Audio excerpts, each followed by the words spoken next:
Jess, we're back. We are. Another episode of Serial Streamers, and this time you and I were excited to watch this docuseries. It's the Fit for TV docuseries that's about The Biggest Loser. That's right. Which was like back in the day, like when it premiered first in 2004, like that was a huge show. I absolutely watched it. Oh, yeah. Did you watch it? Like several seasons? I mean, for the first, I would say like 4 seasons, religiously watched it. Yes. I mean, who doesn't like The Biggest, it's like a before and after. We were all, that was in the same time as, it was Biggest Loser, Extreme Home Makeover. Oh, okay. And then what was the one with they got surgery? The Swan. Oh, yes. Oh my God. Was it the Swan? Yeah, it was like they turn him into a swan. They go, is that what it was called? I thought it was Extreme Makeover. But maybe you're right. I think it was the Swan, Something where they about the actually Swan. got plastic surgery. Yes. And lost weight. And literally all these shows have issues. Like literally now I know, today we realize. Yeah, they're toxic. Yeah, I know. How toxic, how problematic. Right. But that's really what this whole docuseries was about. It was kind of talking about the issues, the behind the scenes issues that nobody really thought of or knew about. We were just so entertained and it was inspiring. Oh, and, yeah. And I don't know about you, but like I would watch The Biggest Loser, like just with the mind of like, oh my God, they're going to go finish their lives healthier, happier, more confident, like this is great, but then we don't understand. We don't give any thought to really how they got there, right? Exactly. What happens? What kind afterward. of emotional things that they might be going through that they're going to be coming back home to? Yes, and then they're back in the real world. Yes, and the fact that most of them gained all the weight back, and then some. So. The docuseries, The Biggest Loser, first premiered in 2004. The docuseries just came out on Netflix. Just a couple of days ago or last week. Yeah, recently. A 3-part 2025. series.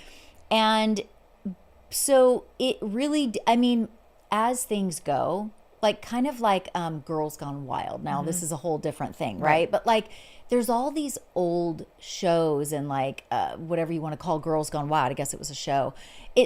Nobody really was thinking, maybe people were, of like how toxic and inappropriate and downright, like the political correctness of things. Absolutely. It was the wild, wild west. Oh yeah. In the 2000s, right? When it comes to reality TV, like everybody was doing everything and nobody gave a shit.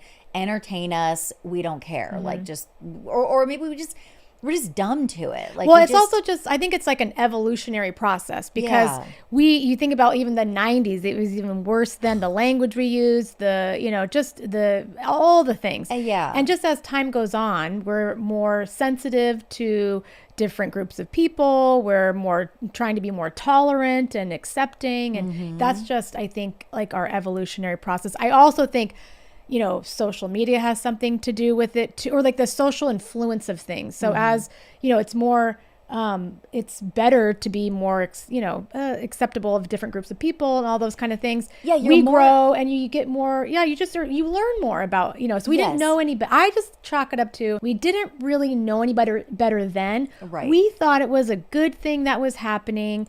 That they were changing people's lives for the better. Right. And that's it. We were naive to it. That's what I'm saying. We didn't know.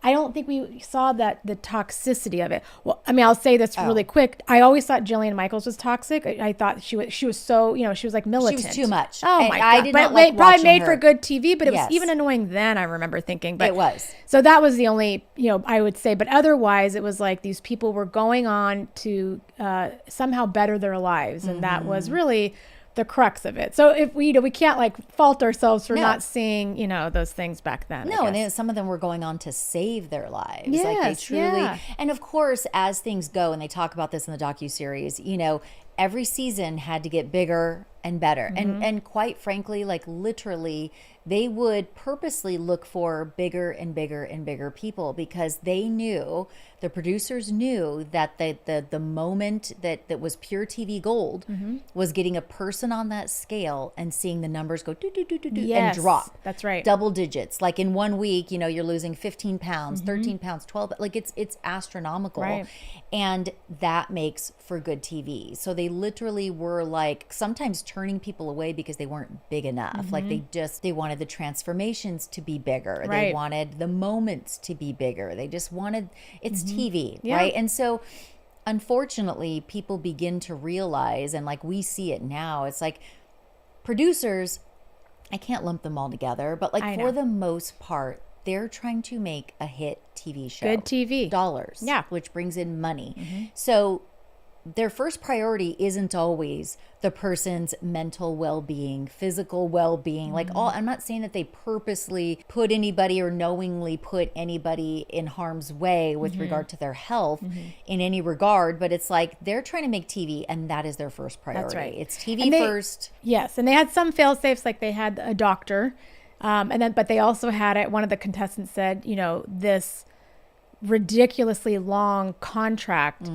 basically absolving them of any liability for, it even says like it could result in death was like one of the claims, you had to like initial or sign up on. And it literally did for one of them. Yeah, I know, really. So I think there were some things they were trying to, they had to, at a baseline had to have some safety clearly. But I don't think it was like, we see the challenges that they put them through and where they had to, what was one of them where they had like piles of food that they had to move from one area to another and they couldn't use their hands, so therefore they had to use their mouth, which it just so demeaning, so demoralizing. Yeah, and that's kind of like what you were saying earlier, like reflect. Now it's like, how did we not see how inappropriate how icky is? But then it was like, whoa, are they gonna do it? Are they gonna make it? Like, you know what I mean? We weren't really.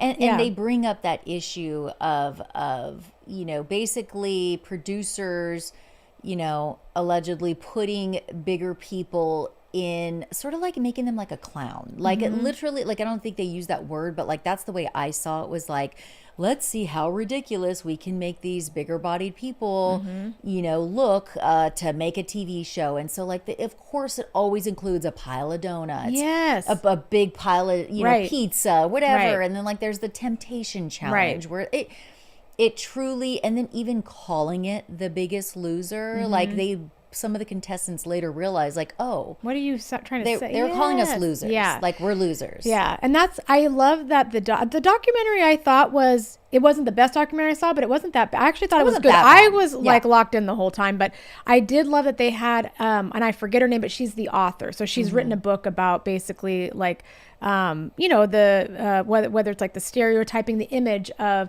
overweight people and like in society and all that. And she had said like, which I thought was like a good quote, saying that we are, you can be invisible and highly visible, or hyper visible at the same time. Yes. Like people see through you and don't want to, It's one of two ways that she described it. She's also the co-host of a podcast, that Maintenance Phase, that I used to listen to all the time. It's actually really good. But I loved her input. Like I loved her take. I'm glad they had her on it because it was really That's interesting. why I love the podcast that I think it's called Maintenance Phase.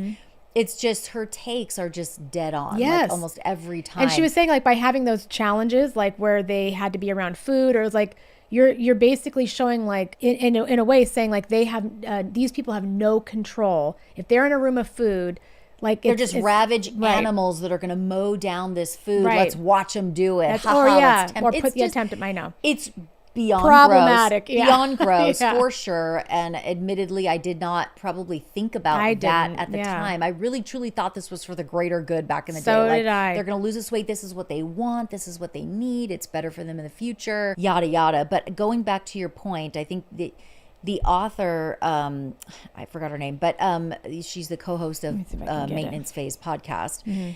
She said something like, as a bigger person, people either see through you, so you're invisible, or you are hyper visible, and neither one is fun. Like, no, neither one is good. No, yeah, it's not. It doesn't feel good. Right. So she brought up that issue, and I thought that was very poignant. But let's talk about the superstar. I say in quotes because one of them both of them I have issues with. But the superstar fitness trainers that they bring in are Jillian Michaels, who was a gigantic personality, right, and then you have Bob Harper, right. And Jillian was known for her tough as nails, yelling, almost spitting in your face. Oh my God, yeah. Like almost like military, like what you would think like in boot camp, basically. Yeah, the absolute last thing I would ever want or tolerate in a trainer. Oh if my God. I go to the gym and somebody's going to speak in any kind of aggressive tone, goodbye. I know. That is not what I need. Dare I say you're bullying someone into like, and it's annoying. Demeaning them, and it's annoying. Get the How fuck out of my motivating face. is that? I will lift these weights no matter what. Right. But like, tell me in a decent tone. Don't yell in my face because I will probably throw hands. Like, it literally was just, she was too much. Oh my God. Yeah, I found her, like you said, very hard to watch. Even back then, in the I remember day. it was uncomfortable. Yeah, like, it was uncomfortable. So when they were showing all those clips, I was like, oh my God. Where she's like, she's like, if you don't quit unless you're vomiting, passing out, or something like dying, basically. Like, she would just be, or you're gonna break your neck, or I don't know. It was just so inappropriate. It was inappropriate. And also they bring up in the documentary that like, she's not any kind of like nutritionist nutrition specialist that I know of, dietitian, medical degree, like nothing of the sort, mental health, like they're fitness trainers. Right. That's what they do. They can tell you how to get fit, lift weights, cardio, whatever. Right.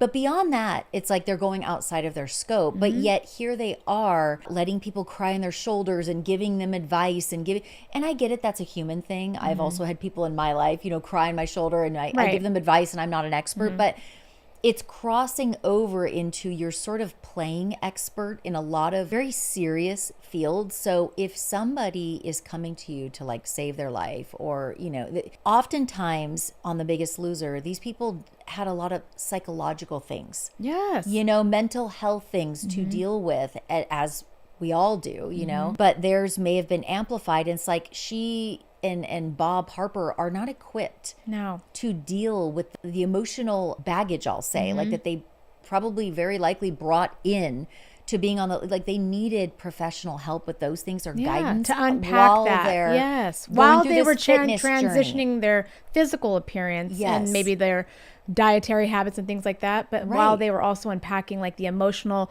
tie that they might have, or any kind of like psychological meaning. Even like, I know that there are times that are things going on with me mentally that will make me want sugar or will make me lose my appetite. Like, I've had both scenarios. I've had both scenarios, and both are triggered by something going on inside. You know what I mean? Like where I'm eating for comfort. Right. Or I'm not eating because I have anxiety, or I've like, something is going on in my life. So, and that's, I would say on a very small scale. These people are coming in, and I would, venture to say that, their emotional baggage is much greater, and they need help and guidance through that. And like Bob Harper and Jillian, what's her name? I was going to call her Jillian Barbary. I know. I like Jillian Barbary. Now that's my girl. I know. Gillian Anderson. Is that her name? Jillian Michaels. Oh, Michael. Yeah. Who's Jillian Anderson? Wait, I think she's like an actress. Oh. An X-Files, isn't she? Or, some Jillian. Yeah. There's too many Jillians. For the record, I don't know who Jillian Anderson is. I like Jillian Barbary. Jillian Michaels, I don't fuck with. They're not equipped to give that guidance and that professional help. Right. So they brought that up as well. But then they get into, in the documentary, about basically like the caffeine pills. That was an issue, and that was, that we're going to talk about that. But there's this particular contestant named Tracy. Now, Tracy is a bit controversial, I'll say, because they described it in the documentary that I guess many of the other contestants grew to not like Tracy and wanted her out. Right. But Tracy, on day one, they drop him off in a helicopter on a hot beach, and she gassed herself out. And they have to run a mile. It was whoever like crossed the. You had to be the first so many contestants to cross the finish line of a mile, and then you made it on the show. So it was like a do or die. Yeah, if you want to move on to the show, you have to finish this mile and cross the line before. Yes, and Tracy gave it her all until her body completely gave out. Literally gave out. And then the other contestants sort of dragged her across the finish line. And we see footage of her just going limp. Oh, yeah. Like she just drops. She's unconscious. She has to be like helivac, right, to the hospital. And it turns out, you're a nurse, so describe what was her diagnosis. Yeah, so she had rhabdo, which is like a breakdown of your like muscle. Things happen chemically, which also then leads to shutting down of your organs. So she like systematically, her organs started to shut down. It is a very serious, that is so scary. Which is, and he even made the doctor on the. Remember they were talking to him on the docuseries when they were going back. Like it made him emotional. She's like, "Why?" They asked, "Why are you getting emotional?" He's like, "Just because, it was just an awful situation, and she was so sick and whatever. But yeah, so she was very sick in the hospital for multiple days, but then we know that she then returned to The Biggest Loser, which was you couldn't make for better TV than all of that, to be honest, even though like her life was literally at risk.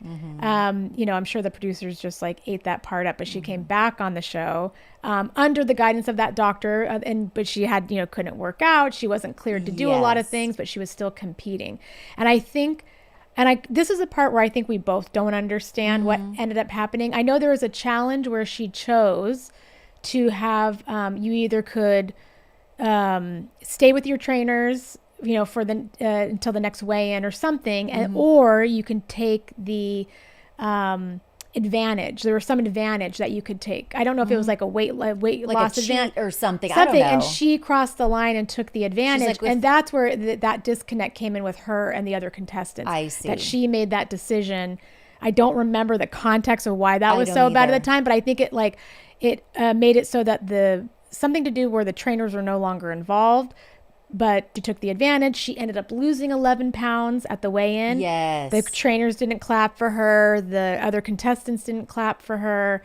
And it was, also what was going on. And thank you for breaking that down, because now that kind of makes sense. And I think we're missing some context as to why it was so I rewound it though, and I don't think it was given. Yeah, that she I kept trying to figure out why was it so controversial that she took the advantage that they offered. And I guess maybe the other people were pissed that they didn't do it also. Right. And she was the first one to do it, so they felt like she crossed them. I think it was the shady decision to make for whatever reason, because you weren't utilizing the coaches. But I don't know what. So what? I don't know. So what? Yeah. But I also think I got the idea that the other contestants also didn't like that she couldn't work out as hard as them, but still got to stay on the show. Yeah. I felt like because she was under doctor's orders. I mean, so she's allowed to stay on the show, but like with limitations. So then they're like, oh, we're working our asses off, crying, vomiting, like just basically starving ourselves, And she doesn't have to do that, but she gets to stay here. Like, so I just kind of felt like that was probably going on in the background as well. So Tracy became the villain. Yes. And even like the viewers hated her. I know. There was online bullying happening. Online bullying and stuff like that. So there was like a lot going on with Tracy, but eventually the contestants are able to sort of vote her out, I think is what ends up happening. So Tracy's gone, but also her life was like crumbling. I know. She was about her marriage was ending. Yes, and that was a perfect example of like, we don't know that where she could have benefited from some kind of like, all of them could benefit from therapy, but she could have too, because she was like, I'm going back to kind of like this life, and that's why she was willing to, even though she almost died, she was willing to stay on the show. She'd rather be there than with her husband she's about to divorce. Yeah, exactly. So that was Tracy, but then they start talking about the alleged problematic ways in which these trainers and producers, whoever was in on it, to get these people to lose that much money. Right. Lose that much weight for TV. And so they start talking about Jillian Michaels did not participate in the doc. So we didn't get her point of view till afterward. Now you and I just yesterday. She's trying to throw out all these receipts. But basically, Bob Harper was in it. Some of the producers were in it, and so was the doctor that was supposed to. And it seems that they're all kind of a little bit at odds with how things went down, who's taken responsibility for what, or maybe not taking responsibility at all, for people being on a very limited calorie diet, like maybe dangerously limited, working out to a point that's like maybe putting too much stress or too much, not good for them. The emotional toll that it took. It's just, are these people really losing weight in a healthy way, or are they actually like wrecking their metabolisms? And so we would find out later that some would say, yes, my metabolism was wrecked as a result of that show. That's what some people claim. And they gained all the weight back, and then some couldn't lose it after that because their metabolism's wrecked. But and the New York Times came out with an article. There was like was it the New Yorker or the New York Times? I thought it was the New York Times. You're probably right. I think they showed like but I'm almost positive it was the New York Times. But it was like they did a study with 14 of the contestants. Yes. And basically from that study, they determined that there was was some kind of, they had messed up their metabolism. But there was another doctor that came on. Wasn't the doctor that was on the show, but there was another doctor that was kind of like a female. No, he was a male. Oh, okay. But he was basically giving his professional opinion about that study, saying that there was no control group. There was no, it's only a group of 14 people. It's kind of hard to say that for sure when you do extreme weight loss, workout, calorie deficit, all that within a short amount of time and lose so much weight, you are wrecking your metabolism. It's hard for that, that one study to show that for definitely. But there is something there that all these people are having a much harder time losing weight than even before they were on this show, basically. Yeah, and there's no, didn't seem to be a whole lot of support, if any, post-show. Right. The producers probably like, okay, bye. You've been on our show. You've made us money. You've done your job. Yeah. And there were contestants that would send an email saying, hey, I need some help. I've got some questions. And they went unanswered or, according to these former contestants. Then there's the controversy that played out live on the show of the caffeine pills, right? Wasn't it that Jillian got docked? Like her team had some sort of penalty because it was found that she was giving her contestants, her team, caffeine pills. Yes. Right? And I think she got docked on the show. That's right. You're going to take a penalty, your team. team. That's right. And so it was like a whole thing, and then they talk about, there was a medical doctor who was also a previous contestant on the show, a woman who basically was talking about the potential dangers of caffeine pills. And I was like, oh, what can caffeine pills do? But then she's like, no, in high it's doses. A lot easier to overdose because if you take you're not going to sit there and drink 10 cups of coffee, back to back. But maybe you'll take 10 caffeine pills. Yeah, no, there really is there is the female doctor, and the male doctor also said people don't realize caffeine is also a drug. Yeah. And so you can overdose on it. I know. I was like, girl. I am gacked out on caffeine as we speak. It's the only way I'm getting through life these days. Know. Yeah. But that's why, and so when you have energy drinks are also a huge deal. That's a big deal. When people are drinking multiple energy drinks throughout the day, and that's they're consistent with it, they'll develop cardiac problems or other issues that are related to overdosing on caffeine. And so everybody has to be, careful about their caffeine intake. Yeah. So the doctor who was the show doctor, he wanted them to have no caffeine. He didn't want them to have any stimulant because it was the healthier way to do things, I guess. And so then we find out that there's these pills. And so he's saying he was completely against these caffeine pills. Well, just yesterday, that's where Jillian was trying to show her receipts, which were not, she didn't do a good job. I mean, I think she was texting or rage posting because I couldn't even see some of her screenshots. They were cut off on the side. She was doing screenshots of emails from back then. Of where he was well aware. She's basically claiming he was well aware of the use of these caffeine pills, even though so that they're all she's trying to show all the lies that basically were told in this documentary. Jillian Michaels. So when we say yesterday was August 19th, 2025. This is right after the docuseries comes out, and Jillian Michaels is calling TMZ. She's raged, posting on Instagram, dumping, supposed receipts, that, I'm talking to lawyers right now. I might sue them, whatever. She's pissed off about the docuseries, and it's well, you could have participated and told your story, but maybe you didn't want to participate because who knows what. She doesn't have to participate, but the fact that she didn't, and then she's coming out afterward and saying, I'm pissed off about what they said. It's and then now she's trying to post receipts, but I found her receipts very confusing, first of all. And I also found it to be one of her receipts, she was trying to say you can see this one email that I sent and the doctor was in on the email. He was included on the email. And I said to one of the contestants on my team, you need to eat 1,600 calories, blah, blah, blah. Okay, that's fine. 1,600 calories sounds maybe fine. I don't know. I'm not a doctor, whatever, for certain people. But that's one person, that's one email. She's not going to literally prove her case to the world by saying one time she told one contestant to eat 1,600 calories. We all saw her on the show. And that's the one thing. We saw her behavior. We saw yes. I mean, she kind of flies off the handle, which I think, she was back then. She's got a lot of energy, let's just say. Okay. Yes. And I feel yesterday when she's rage dumping all these receipts, it's the same thing. It's kind of it's like hard to understand. You're leaving some of the... She's not level-headed. Yeah, there's you're trying to give context, but the context isn't really... And I know she's trying to show there's cracks or there's lies, and if you show there's one lie, then they must be lying about more things, Right. But I was reading the comments, on her posts, and people are like, you could have told your story. Yes. You could have been, Bob told his story. Yeah. It wasn't like he was all on the producer's side or all on the doctor's side, or he just told his side of things. Mm-hmm. You could have gone on there and told your side of things too. Mm-hmm. So, but now you're doing it after the fact. And so now it's kind of like, I don't know, you know. You kind of missed the boat, and now you're going to go and rage post and all this. Right. And that we can't follow, and it's hard to follow. It's very hard to follow. Like, I don't think you've proved anything. And also, I need your receipts to be scrutinized before I'm gonna. Because I'm sorry, you're Jillian. I'm gonna call her Jillian Anderson. God dang it! Who are you? You're Jillian Michaels, and if you know, you know. I don't find her to be a super credible person.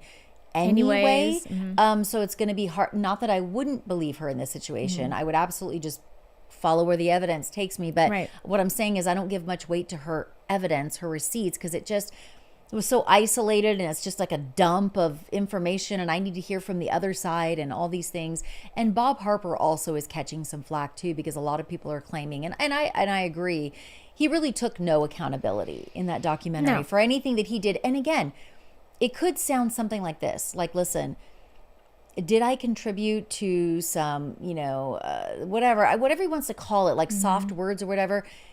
Yes, I can own my part, but it was a different time. I see now how my actions should have been different. Yes. You know what I mean? But it was a different time, but I do have some empathy for what they've gone through. Like, there was none of that. If he just did that. No, it was almost like it's showbiz. It's showbiz. Yeah, I know that. Yeah, what am I going to say? Yeah, so I'm like, okay, Bob, like, whatever. But my overall thoughts on the documentary were that, it just throws back in our face that a lot of stuff back then in the 2000s and the 90s, like, it was problematic. It was toxic. It was wild, wild west. They were not really having those contestants, in my opinion, their best interests at heart. No. Like, there really was so much more going on. And it really, mostly where my issue is like the motivation was to make $1. It was really not to help people, but they spun it as, we're changing lives, we're helping, look at the, but you really weren't always helping people, in my opinion. No. I don't know, what do you think? No, same. I mean, I just feel like, we ate it up as an audience, like, literally, and pun intended, but we really did devour that kind of television at that time. And like I said, everything was like these extreme before and afters, and that was like, there was multiple shows that were like that, it made for good TV. But yes, now that we can see, like, at the cost of these contestants that were participating in it, they kind of came back to maybe worse things in their lives, or more weight gain, or with actually no tools to continue on, or very unhealthy eating and exercising habits. Like, they were showing some that were going just as hard at home, running 10 miles a day, super calorie restricting, and that is not sustainable. No. That's why one of the contestants, the one that now he's like, I weigh more now than and he was the one that lost the most amount of weight. Like, it was 200 in 6 months. Yeah. It was like 200 and something pounds in 6 months.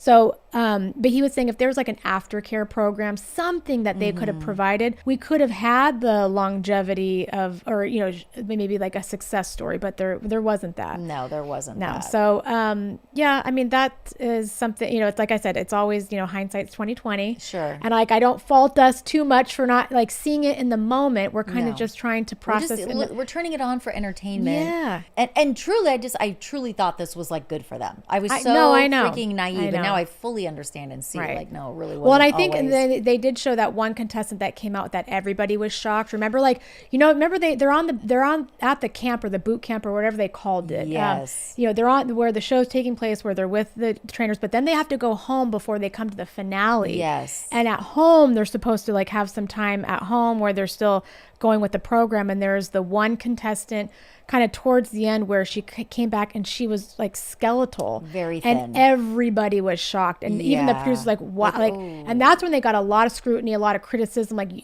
this is going too far now, like this is too much, we need to and eventually the heat does become too much and the show ends, you know, as things do. But it really, I just chalk it up, you know, to, and I know this is just simplifying it, these are people's lives, but it really was the Wild Wild West, and this is very indicative of so many shows that we used to watch. Like, oh my gosh, yes. The Dallas cheerleaders back in the day on the CMA, like that shit was toxic. Even the docuseries you and I covered, it was also still a toxic organization, in my opinion, the DC. But Dance Moms, like look at, I mean, that was these like young, you know, minors that were the model watching show with Tyra Banks. Like there was also issues with that. So yeah, I don't know. I thought it was a good documentary. Like obviously I'm a docuseries snob, and nothing is ever going to compare to like the Jinx or like the Amanda Knox, you know, Netflix that was so cinematically like beautiful. Right.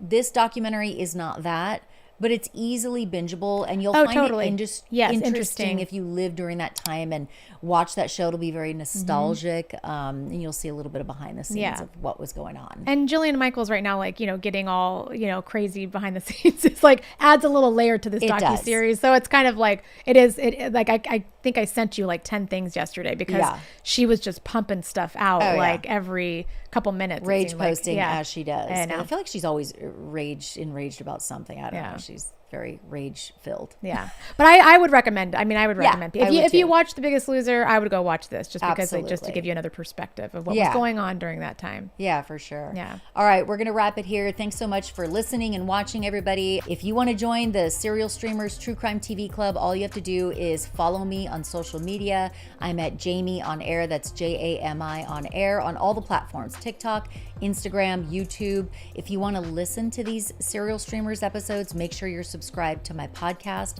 Murderish. It's available wherever podcasts are available. If you want to watch these episodes, you can see them on my YouTube channel at Jami on Air. And remember, be that bitch when it comes to your safety. Always cover your drink, lights on at night, and if you feel like something's off, it's probably off. Stay safe.